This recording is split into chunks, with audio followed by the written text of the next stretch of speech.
só, né? Estamos aqui iniciando o período de declaração do imposto de renda, né? Que é agora, já em 2024, já está agora, o pessoal já está começando a fazer. E claro que alguns de vocês já ficam preocupados pelo que terão que pagar ou já ansiosos, contando com o valor a ser restituído.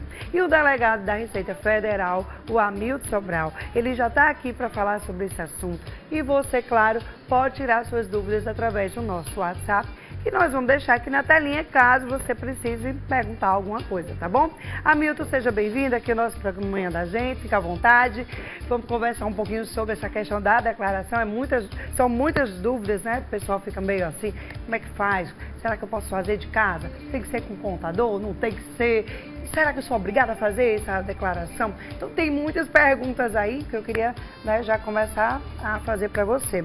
É obrigado a fazer a declaração do imposto de renda? E se houver alguma alteração de valores, como é que faz? Bom dia, Marília, bom dia a todos que nos acompanham. Nós temos algumas novidades referentes a valores, né, diferente do ano passado. Então é importante que o cidadão, que o contribuinte, esteja atento para esses valores. Certo. Então, assim, a princípio estão obrigados a declarar aqueles contribuintes que receberam no ano passado R$ 30.639,90, ou seja, recebeu acima desse valor rendimentos tributáveis, está obrigado. Certo. Tá? Isso é anual, né? Isso é anual, esses valores são anual. Quais são as formas de apresentar a declaração do imposto de renda? Nós temos aí três formas de apresentar, tá? A primeira forma, a mais usual, é aquele contribuinte que baixa o programa no computador dele. Vai lá na página da Receita, faz um download do programa, baixa, e aí a partir desse download a partir desse programa ele envia a declaração dele. Tem outras formas também, que é através do seu equipamento móvel, seja tablet, seja smartphone, seja... também é uma outra possibilidade, e também tem a declaração online. Esses dois formatos, tanto o online como pelo app baixado no smartphone ou no tablet, é necessário que ele tenha aí a conta GovBR para que ele tenha acesso às informações a partir desse instrumento. Porque é um pouco diferente do programa. O programa você preenche e encaminha, ou seja, você não entra em ambiente da Receita.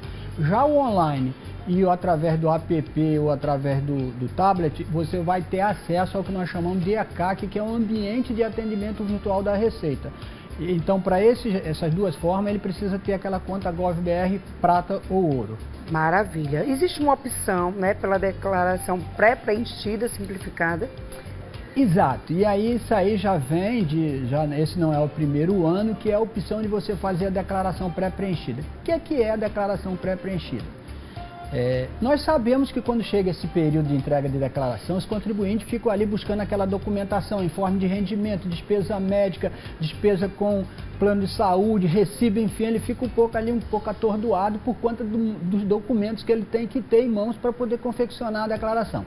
E aí veio o que? A pré-preenchida. O que é a pré-preenchida? A pré-preenchida é uma possibilidade de você declarar já com as informações que a Receita detém.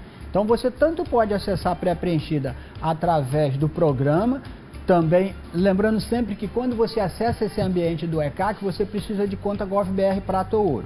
Então a pré-preenchida você pode fazer através do programa ou através dos equipamentos móveis. Por quê?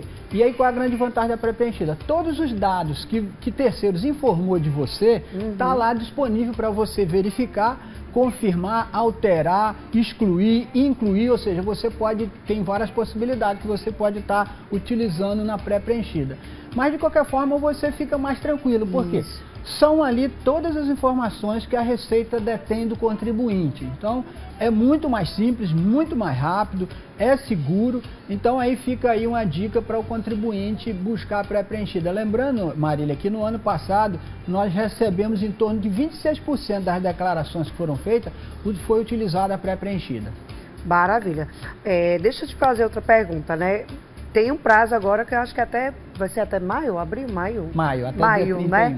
Ou seja, né, tem muito tempo ainda para você fazer a sua declaração, mas não vai deixar para cima da hora não, porque aí complica, né? Os pobres dos contadores ficam tudo doido.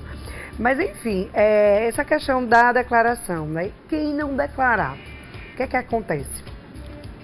Lembrando que nós temos 2 meses e meio, né, basicamente, né, começou dia 15, começou na sexta-feira, então a possibilidade de não declarar é muito pouca, mas pode acontecer. Mas às vezes acontece, esqueci, e agora? Exatamente. O que faz? Então aí assim, você chegou no dia 31 de maio, aliás, passou do dia 31 de maio, você não entregou sua declaração, e aí podem acontecer 2 coisas. Primeiro, se você tiver obrigado, é lógico, se você tiver obrigado, vão acontecer 2 coisas. Primeiro, você vai ser penalizado por falta de entrega da declaração. Sim. Veja que eu não estou falando em imposto. Até então eu não estou falando em pagar ou a restituir. Mas a primeira penalidade que você tem é entregar a declaração em atraso. Isso tem uma penalidade específica. Lembrando que a multa mínima para esse ato é R$ 165,74. Então, você entregou a declaração em atraso, já tem essa multa. Aí a gente vai verificar se você tem imposto a pagar. Se você tem imposto a pagar, você vai pagar esse imposto com multa e juros. Então, lembrando sempre que quem está obrigado e não entrega a declaração, você provavelmente vai ser penalizado por essas 2 situações. Então, nós não queremos que ninguém seja penalizado. A Receita, na verdade, ela quer que o contribuinte entregue a declaração. Exatamente. Tem muita gente que espera a restituição. Né? Como é que está sendo feita essa restituição? É pela idade? E aí eu vou te responder. Tá. Mas antes de eu te responder, eu vou dizer o seguinte. Existem aqueles contribuintes que não estão obrigados a declarar, mas que no ano de 2023, por um motivo ou outro, teve imposto retido na fonte. Sim. E aí fica aqui a dica. Para que ele receba esse dinheiro, já que ele não está obrigado a declarar, porque durante o ano todinho ele não incidiu naquelas obrigatoriedades, então ele, para receber esse dinheiro de volta, ele tem que declarar. Ele pode até fazer isso depois do dia 31, porque como ele não está obrigado, ele não será penalizado por apresentar a declaração em atraso. Então, assim, fica aqui uma dica para quem teve retenção na fonte e que não estava obrigado, para que ele receba esse dinheiro de volta, ele tem que fazer a declaração. Mas aí vamos à sua pergunta, que são as restituições. Lembrando que o prazo final é dia 31 de maio para a entrega da declaração. E também estaremos contemplando o primeiro lote, ou seja, aqueles contribuintes que entregaram a sua declaração lá no iniciozinho de março, no dia 15 de março, e que estão dentro daquelas prioridades, nas prioridades para receber primeiro a restituição. Então, no dia 31 de maio, nós estaremos pagando o primeiro lote, Marília. E daí para frente, nós temos 5 lotes. Que é por mês? A cada final de cada mês. No último dia útil de cada mês, ele vai estar sendo contemplado os lotes seguintes e vai até setembro. Então, o primeiro é maio e o último lote é em setembro. Então, até setembro, quem tiver de receber alguma coisa vai ser restituído, né, doutor? Correto. Me diga uma coisa, fala um pouquinho pra gente sobre essa campanha Eu Sou Cidadão Solidário. Eita, essa campanha, eu gosto muito de falar dessa campanha. Por quê?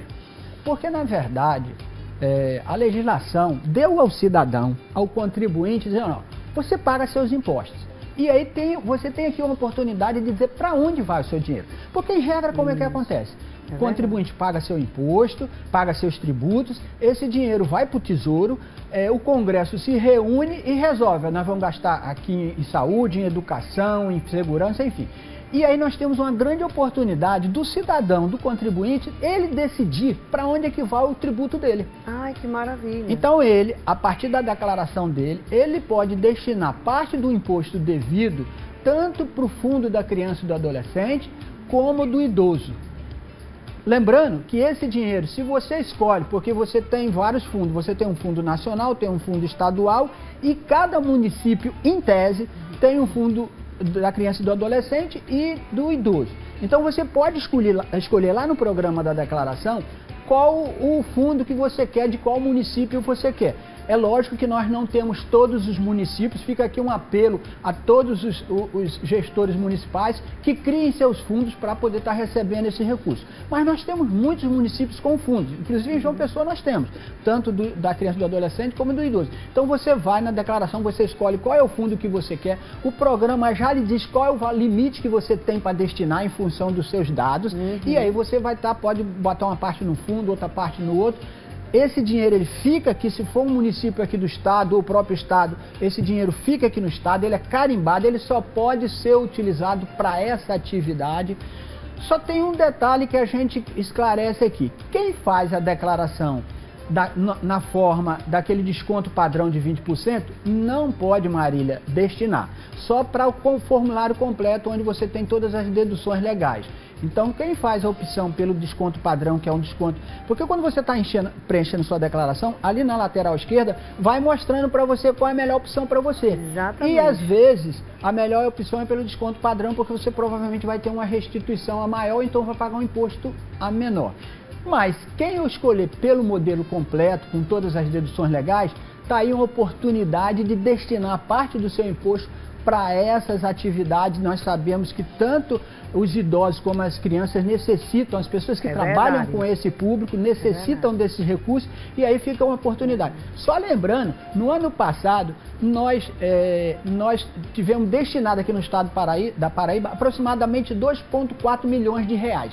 O nosso potencial é um pouco mais de 900 milhões de reais, ou seja, veja a quantidade de recursos que quem faz declaração aqui na Paraíba tem oportunidade de destinar. Então nós estamos aí apelando para que o cidadão, para que o contribuinte faça esse ato de solidariedade, que é destinar parte do seu imposto, tanto para o Fundo da Criança e do Adolescente, como para o Estatuto do Idoso. Maravilha. Vamos colocar a pergunta aí, Dudinha? Bora lá. Bom dia, meu nome é Otávio e fiz 35 mil em jogos online. Eu preciso declarar?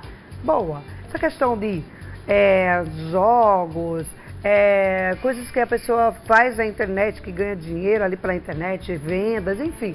Essas coisas, doutor. Como é que faz? O que acontece? Qualquer tipo de rendimento que você receba, você tem que adicionar aquele limite, que é os R$ 30.639,90, ou seja, é o parâmetro.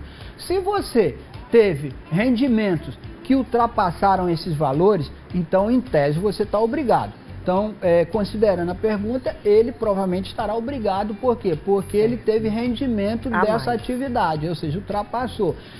Tem que tomar cuidado também, e aí fica aqui já uma dica, para aqueles contribuintes que fazem aplicação, em moedas virtuais, que fazem... Também, ali você tem até R$ 35 mil reais, você tem uma isenção, porque nesse tipo de atividade você tem o que nós chamamos de ganho de capital. Então, se você ultrapassar o valor superior a 35 mil em operações, isso mês, tá? Aí nesse caso é mês, você vai estar obrigado a declarar. Por quê? Porque você teve ganho de capital. E aí, uma das obrigatoriedades de entregar a declaração é você obteve ganho de capital. Ou seja, você ganhou dinheiro nesse tipo de investimento. Então, você fica obrigado a entregar a declaração. E aí, é lógico, eventualmente, se você está abaixo desses 35, você está isento e não. Então, quem investe em bolsas, valores, faz esse tipo de investimento também tem que declarar. Depois. Exatamente. Lembrando, e aí deixar bem claro isso, uma coisa é você ter esse patrimônio, esses bens como patrimônio. Certo. E lembra que uma das obrigatoriedades desse ano é quem tem bens e direitos acima de 800 mil está obrigado a declarar. Isso é uma coisa, ou seja, eu tenho bens, tipo aplicações, imóveis, veículos. Se o somatório desses bens ultrapassa a 800 mil reais, você está obrigado a declarar. Agora, vamos para esses casos específicos onde você tem esse tipo de bem, mas é um investimento, onde você tem ali, você vende, compra, e se aplica às ações. E aí, esses ganhos que você vai tendo, está sujeito àqueles 35 mil. No caso de ações, se for em balcão, esse limite baixa para 20. Mas os demais é tudo 35 mil dessas operações que ultrapassam a 35 mil. E aí ele fica obrigado porque ele está tendo ganho de capital. Entendi. Não sei se deu para deu para ajudar aí a... outra pergunta, Duda? Vamos lá, vamos para a próxima pergunta?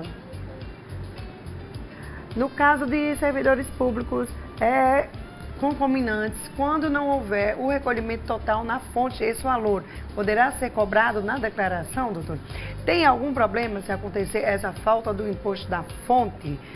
O Wendel França, né? Lá de Araçagi. Obrigada, Wendel. O Wendel, o que acontece? Por isso que nós chamamos a declaração de declaração de ajuste. Ou seja, na verdade, você durante o ano, você teve despesa médica, você teve imposto retido na fonte, em alguns casos você não teve, porque às vezes você está trabalhando, faz uma outra atividade ali paralela e ele não se obriga naquela faixa mensal, é um valor abaixo da faixa de isenção mensal, mas quando você pega, soma tudo, você vai levar para o ajuste, por isso que a declaração é de ajuste, você vai juntar todos os seus rendimentos e juntar o que foi retido na fonte. Eventualmente, uma ou outra fonte não teve retenção porque estava abaixo do valor obrigado de ter retenção.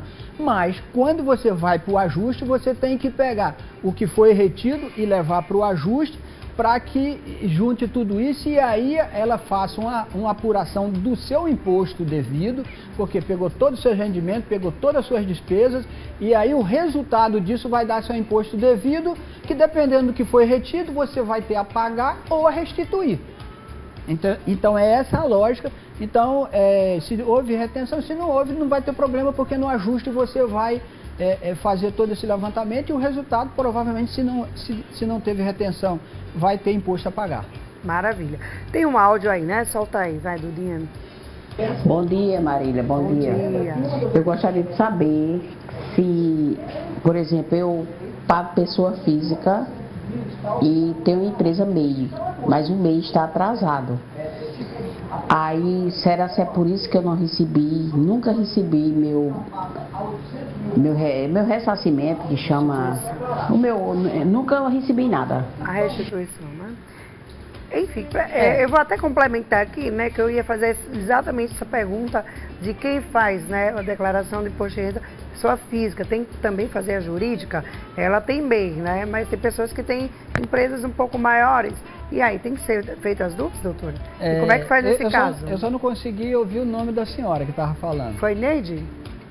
Não entendi, não? Mas não. enfim, o que acontece? Você é sócio de pessoa jurídica, e o MEI é um caso. Tá? Então, isso por si só não obriga você a declarar imposto de renda da pessoa física. Tá? Então, esse é o primeiro aspecto. Com relação à declaração da pessoa jurídica, no caso do MEI, ele também tem um prazo que é 31 de maio. Então, ele tem que estar apresentando a declaraçãozinha do MEI, é muito fácil, muito simples, lá na página ele faz. Para as demais pessoas jurídicas, hoje a situação é um pouco diferente. Eles informam para a Receita o que nós chamamos de escrituração fiscal digital, porque é dentro do ambiente do SPED. Então, é um processo mais, um pouco diferente da entrega da declaração que acontece para o MEI e que acontece para a pessoa física. E aí, vamos para a questão do MEI. O MEI, o rendimento do MEI, como das outras pessoas jurídicas, é um rendimento isento. Ou seja, a distribuição de lucro, tanto do MEI como das outras pessoas jurídicas, é um rendimento isento, que inclusive está lá, que deve ser informado lá na fichinha de tributação isenta ou tributação exclusivamente na fonte, é uma das situações que é rendimento da atividade, lá o lucro daquela pessoa jurídica. Agora, pode acontecer que na apuração do MEI ou de outras pessoas jurídicas, ele tenha imposto a pagar lá na pessoa jurídica, enfim, ele apura e paga normalmente. No caso do MEI, os valores são mais ou menos fixos, independe do faturamento, mas essa é a situação. Agora, eu achei que ela confundiu a restituição com pessoa jurídica, são duas coisas um pouco diferentes. Ela só terá restituição do imposto se for imposto pago da pessoa física. Por exemplo, às vezes ela recebe prolabore do MEI. Pode acontecer. E esse prolabore, possa ser que ele esteja acima da faixa de isenção e tenha que ter tido retenção na fonte. Se houve retenção na fonte, no ajuste, ela vai apurar. Se tiver imposto a restituir, ela recebe. Se tiver a pagar, ela paga. Mas são duas coisas diferentes. Pessoa jurídica e pessoa física. Ok, doutor, muito obrigada por sua participação aqui no nosso programa. Foi muito bom os esclarecimentos, tenho certeza que todo mundo entendeu direitinho, né? Então, todo mundo aí, ó, fazendo sua declaração, tem até o dia 30 lá de maio, não é isso, doutor? Para fazer, 30 ou 31? 31. 31 de maio para fazer a declaração, então não tem desculpa, você tem muito tempo, gente, pelo amor de Deus, março, abril, maio, praticamente 3 meses, não é isso? 2 meses e meio. Obrigada, viu, meu amigo? Obrigado, Marília, obrigado a todos que nos acompanham. Obrigada. Vou para o pequeno